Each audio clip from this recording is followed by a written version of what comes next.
So imagine waking up tomorrow, and you find out that you've just successfully scaled your own personal expertise into this massive global enterprise. Oh, wow. Yeah. Right. Like suddenly you are managing hundreds of these highly skilled digital workers, and they're operating across a dozen time zones, flawlessly executing your complex strategies. Scaling your unique brilliance to millions of clients. Exactly. But the catch is, you haven't hired a single human being.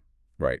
It sounds completely made up. It totally sounds like a pitch for some science fiction film. Yeah. But we have a genuinely visionary manifesto on the table today that argues, well, it basically says this is our immediate reality. Yeah, it really does. So welcome to the deep dive. Our mission today is to really unpack this blueprint written by Mr. Vu Tuan Anh. He's the founder of A-Work and AI University. And the piece is titled AI Agent, AI Organization, AI Infrastructure, Human AI Symbiosis. Yeah, that's the one. Plus, we're also going to do a visual analysis of the official AI University logo, which really ties all this together. We're exploring this massive paradigm shift where artificial intelligence stops being, just a handy chatbot. Right, it stops being a toy. Exactly. And it becomes the foundational infrastructure of the global economy. I mean, it is a genuinely staggering document to read. It really is. What makes this manifesto so compelling is that it forces you to completely discard your current mental model of AI. Like, we're not talking about writing faster emails or, generating a funny picture anymore. No, not at all. The author is mapping out this wholesale restructuring of how human civilization organizes labor, how it creates value and shares knowledge. It's a very dense architectural look at the near future. Yeah, and I want to start by figuring out where we actually sit on the timeline right now. Yeah. Because to understand how we get to this global digital enterprise, we really need to know how far along we are. That makes sense. The text breaks the AI revolution down into 4 distinct stages. And reading through them, I mean, the first 2 feel like ancient history now. Even though they literally just happened. Right. So stage 1 was the research lab era, purely academic. Scientists just trying to make early algorithms play chess down in some university basement. Yeah, and then stage 2 moved into commercial business optimization. Right, which was largely invisible to you and me. Exactly. That was the era of big corporations using machine learning behind the scenes. They were analyzing these massive data sets just to optimize global supply chains. Or like automating back office financial routing. Right. You didn't interact with the AI directly, but it was there making logistics like 5% more efficient. And that paved the way for stage 3, which is the current consumer phase. The era of large language models. Yes. Suddenly, a farmer or a college student or a small business owner can just open a browser and interact with a system that has the domain knowledge of 1,000 specialists. It literally feels like magic. It does. But the author's entire thesis basically hinges on the idea that this mind-blowing third stage is essentially just the warm-up act. It is merely the prelude. The manifesto argues we are rapidly crossing the threshold into stage 4. And that's where things get really wild. Oh, absolutely. Yeah. Because in this incoming phase, AI ceases to be a software application you actively decide to open and close. It becomes this foundational, invisible layer of the economy itself. Like electricity. Exactly like electricity or the internet. You don't, quote unquote, use the internet anymore. Right. Your entire sustained by it. Yeah, that's a great point. AI is going to function the exact same way. And the fundamental unit of labor in this 4th stage is no longer the human employee. It is the AI agent. Right, the AI agent. And the distinction between a current chatbot and an AI agent is where the text really grabbed me, because I think people hear the word agent and they just picture, the text box they used yesterday to summarize a PDF. Right, they think of ChatGPT. Yeah, but the author uses this brilliant analogy. He says a stage 3 chatbot is essentially just a passive receptionist. It sits at a desk. Right. It waits for you to walk up and ask a specific question, it gives you the answer, and then it immediately goes back to doing absolutely nothing. Until you prompt it again. Exactly. But a stage 4 AI agent, that is a seasoned, autonomous professional. And that is the pivotal shift in the nature of work. An AI agent isn't reacting to prompts. It is proactively managing objectives. Break that down a bit. What's the mechanical difference? Let's look at the mechanics, yeah. Yeah. An agent possesses long-term memory. It has sequential reasoning capabilities, and most importantly, it has API access to external tools. Meaning it can reach out into other software and manipulate the real world. Precisely. It executes tasks autonomously, 24 hours a day, without any geographic limits. Okay, let's ground that in a real-world example from the text. Hmm. Take an accounting department. Good example. If I want a chatbot to help me right now, I have to export my bank data, paste it into the prompt, and literally ask it to write an Excel formula. Right, it's highly manual. But an accounting AI agent flips that entire workflow. Completely. The accounting agent already has secure access to your banking feeds, your payroll software, your CRM. It doesn't wait for you to ask for a report. It just knows what to do. Yeah, it wakes up, continuously parses the shifting tax code, identifies an emerging cash flow bottleneck like 3 months down the line based on unpaid client invoices. Oh, wow. Yeah, and then it drafts the follow-up emails, reallocates funds to maximize interest, and prepares a tax optimization strategy. All on its own. Yes, it presents you with the finished strategy on a Tuesday morning without you ever even knowing there was a problem to begin with. That is insane. Or the legal agent example. It's not just pulling up some generic NDA template. No, it is actively monitoring shifting international regulations. Right, independently reviewing all your active vendor contracts. And it flags a liability issue in a supply chain agreement and suggests a dispute strategy before a human lawyer would even realize you were exposed. Precisely. And they don't sleep, they don't experience decision fatigue, and they cost a fraction of human labor. So as an entrepreneur, your mindset completely shifts. Exactly. You go from asking, how many employees can I afford to hire, to how many AI agents do I need to deploy to run this entire department? Okay, but wait, I have to push back here because this is where the manifesto sounds almost like dangerously optimistic. Okay, play devil's advocate. I buy that an AI can write brilliant code or balance a ledger, sure, but human organizations are messy, chaotic structures. Very messy. Building a successful hospital or a world-class manufacturing plant that takes decades of culture building, trial and error, institutional knowledge. Right, you can't fake that. Exactly. So what happens when this hypothetical AI hospital faces a completely novel crisis, like a localized pandemic or a supply chain collapse that isn't perfectly categorized in its training data? That's the big question. Right. You can't just download a company and expect it to handle reality, can you? It is a really vital question, and it attacks the core friction of this transition.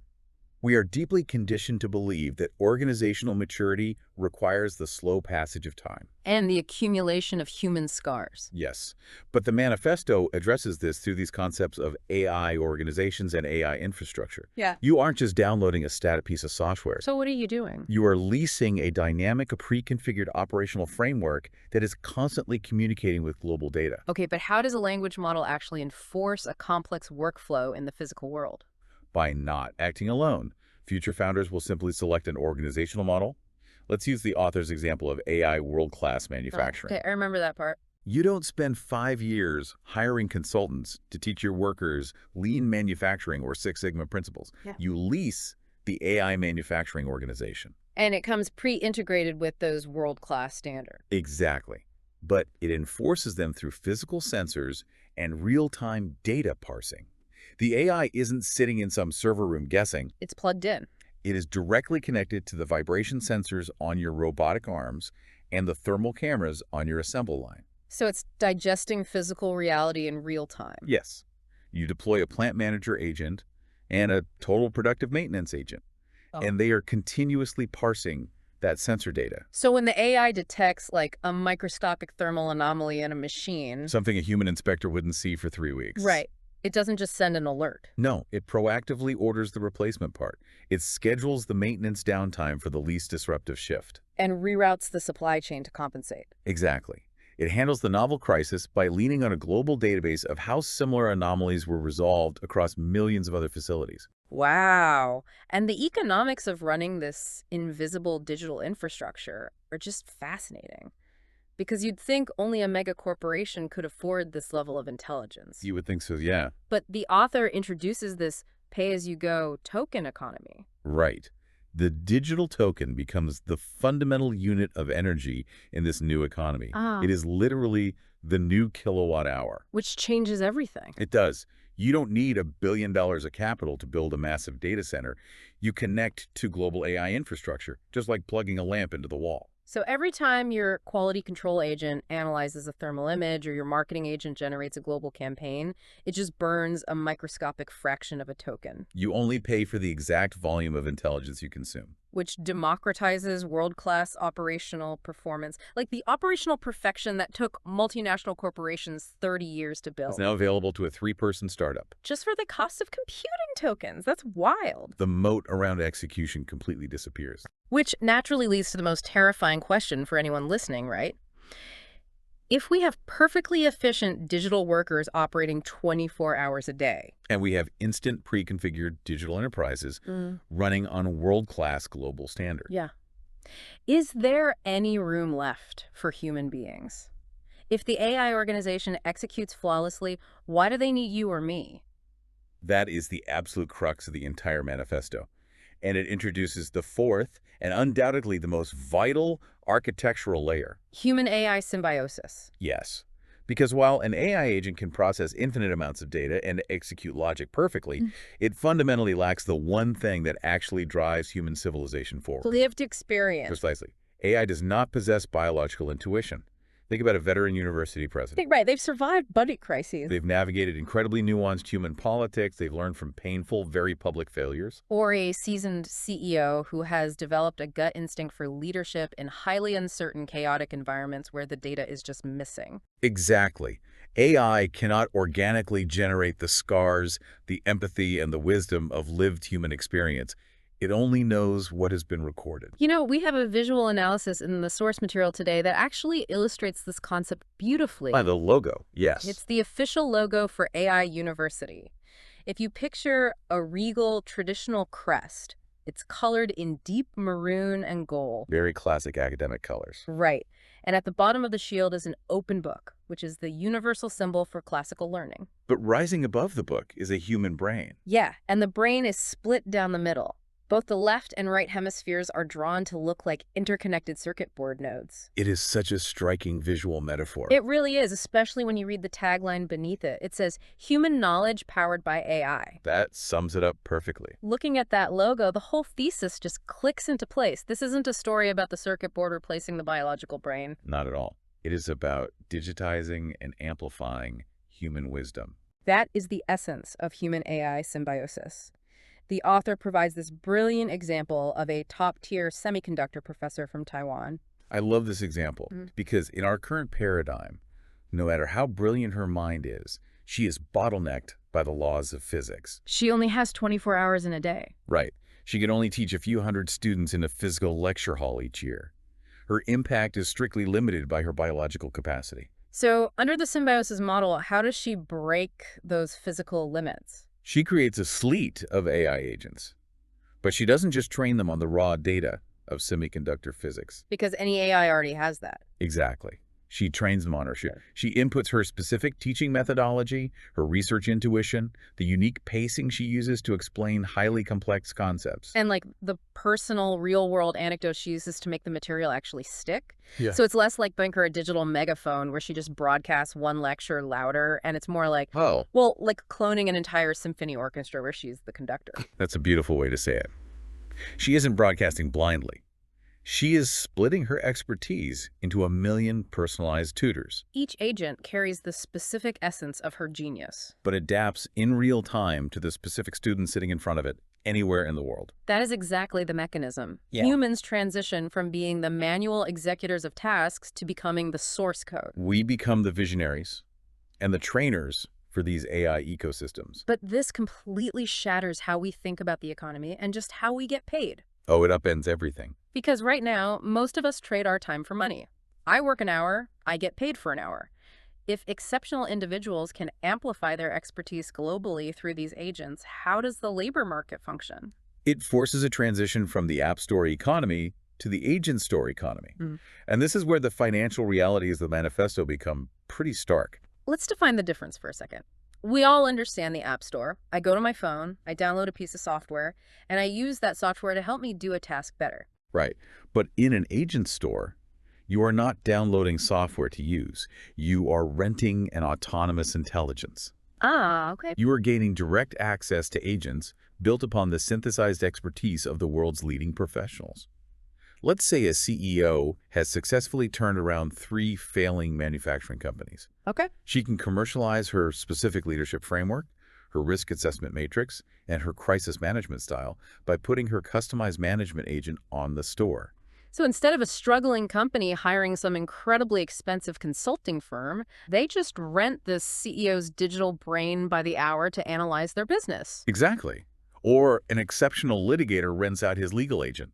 The top 1% of human talent will uncouple their income from their time. Because millions of businesses can rent their specific genius simultaneously. They will generate continuous wealth on a global scale. Okay, we need to pause here because this leads to a massive, glaring problem. I know where you're going with this. Yeah, if I am listening to this and I am not a world-renowned Taiwanese semiconductor professor and I am not a Fortune 500 turnaround CEO, Right. what happens to me if the top 1% can serve millions of users globally for pennies on the dollar? Doesn't this create the ultimate winner-takes-most economy? It does. And the author does not shy away from the brutality of this transition. The manifesto explicitly predicts the absolute decline of what he calls average labor. And by that, he means routine, process-driven knowledge work. Yes, we need to be very clear about what average means here, because it's not an insult. It's the bulk of the modern corporate world. It's mid-level management, document processing, data analysis, report generation, logistical routing. Right. If your daily job can be accurately described through a sequence of data inputs and repetitive analytical steps, an AI agent will do it infinitely faster. With zero fatigue. And at a near zero cost. This is the harsh reality. The new floor for average labor is an AI agent that costs 10 cents an hour and never makes a mathematical error. Wow. If that is the baseline, why would any company hire a human being to do routine administrative execution ever again? They won't. That is a staggering realization. The economic floor drops out. So if execution is no longer valuable because the AI does it perfectly for pennies, what is actually left for the average knowledge worker? Like, how do you survive? You survive by leaning entirely into the traits that cannot be coded. Okay. The value of human labor radically shifts away from answering questions and toward asking the right questions. Because AI is an execution engine. Exactly. It solves a problem brilliantly once you define the parameters, but identifying the unseen problem that is actually worth solving. Having the visionary intuition to see where a market is moving before the data proves it. Or providing the emotional empathy required to lead a terrified team through an unprecedented crisis. That remains uniquely biological. Yes. So the people who thrive in this new economy won't be the ones who can process the most spreadsheets or write the fastest code. It will be the ones who possess vision, empathy, and the ability to synthesize messy human reality into a direction for the AI to execute. It is forcing a complete redefinition of human value. And to understand how this wealth and influence will be distributed, the manifesto maps out the macroeconomics of this new era. Right, the 4 layers of power. Walk us through those layers. Where does the power actually sit? Layer 1 belongs to the platform creators. These are companies like OpenAI or Google. The ones building the massive foundation models. Exactly. They are orchestrating the agent stores. They are essentially laying down the new digital nervous system for the planet. That makes total sense. They own the highway. So who is layer 2? The compute providers. Yeah. Companies like NVIDIA, because a massive AI model is entirely useless without an unfathomable amount of computational capacity. AI isn't magic. No, it requires physical energy and processing power. Compute's the new oil of this economy. The entities that control the processing power hold a massive strategic bottleneck. Right. If you want to run a million personalized tutors simultaneously, the physical servers have to exist to process that logic. So what is layer 3? The semiconductor manufacturers, companies like TSMC in Taiwan, they physically manufacture the microscopic chips that go into NVIDIA servers. They build the fundamental cells of the supercomputers. Right. Without their physical supply chain, the entire digital illusion just collapses. So the first 3 layers are these massive monopolistic corporations controlling the infrastructure. But what is the 4th layer? The 4th layer is the exceptional individual. Really? Yes. It is the human being who masters human-AI symbiosis. The author's vision is that an individual who successfully merges their unique biological wisdom with this global AI infrastructure will command a level of geopolitical influence and wealth that was previously reserved only for multinational corporations. The individual becomes an institution. Exactly. So bringing this all together, what does this mean for you, the listener, navigating your career tomorrow morning? Because we are looking at a fundamental rewiring of civilization. We really are. And the narrative we've been fed for the last 5 years, that it is human versus AI, like a battle of us against the robots coming to steal our jobs, that is completely inadequate. It is a fundamentally flawed way to view the future. The defining competition of the 21st century is not human versus AI. What is it then? The real competition is human-AI symbiosis versus human-AI symbiosis. Oh, wow. The individuals, the organizations, and the nations that most effectively combine human lived experience with autonomous digital infrastructure will aggressively outcompete those who refuse to adapt. It's about who becomes the best conductor of their own digital orchestra. Exactly. The friction is going to be immense, but the potential to scale human wisdom is just unprecedented. It is a complete restructuring of how we learn, how we work, create, and basically exist. It gives us an incredible amount to digest. It really does. We are moving from a world where we execute tasks to a world where we manage intelligence. We are. And I want to leave you with one final thought to ponder as you go about the rest of your day. Please do. Think back to that scenario we opened with. If your specific intelligence, your unique problem-solving style, and your hard-won life experiences could be digitized into an agent tomorrow and placed on the global agent store. What exactly would your agent be famous for? Right. And looking critically at your daily routine right now, are you spending your precious time executing robotic tasks that are about to be automated to zero? Or are you actively cultivating the uniquely human wisdom that no machine can ever replicate? That is the defining question of our generation. Indeed it is.